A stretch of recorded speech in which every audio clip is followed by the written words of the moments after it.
స్త్రీల సమాజము అభివృద్ధి అనేది కుంటుపడిపోతూ ఉన్నది కనుక, వారు ఆధ్యాత్మికంగా దిగజారిపోతూ ఉన్నారు కనుక మనం ఏం చేయాలి?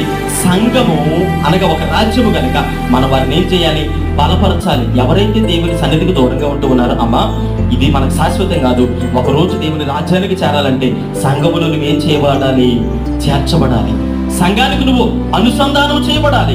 క్రీస్తు రక్తంలో కడగబడ్డావు కదా, కాబట్టి నీ భక్తి విషయంలో ఎందుకు సొమ్మసిల్లిపోతూ ఉన్నావు, ఎందుకు నీరసిల్లిపోతూ ఉన్నావు అని మనం ఏం చేయాలంటే బలహీనులైన వారిని బలపరచాలి. ఇప్పుడు యెహోషాపాతు తన రాజ్యం ఏం చేస్తూ ఉన్నాడు? పూర్తి పనిగా అనుకున్నాడా? అనుకోలేదు. బలపరచాలి. ఎవరు బలహీనులుగా ఉన్నారు?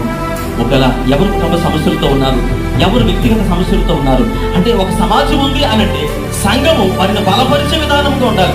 ఎవరైతే ఇంకా దిగజారిపోతూ ఉన్నారో వారి మీద అదేదో ఉంది కదా, లోకంలో సామెత, మూలిగి నక్క మీద తాడికేబడినట్టుగా పాపం లేదు, ఇబ్బందులు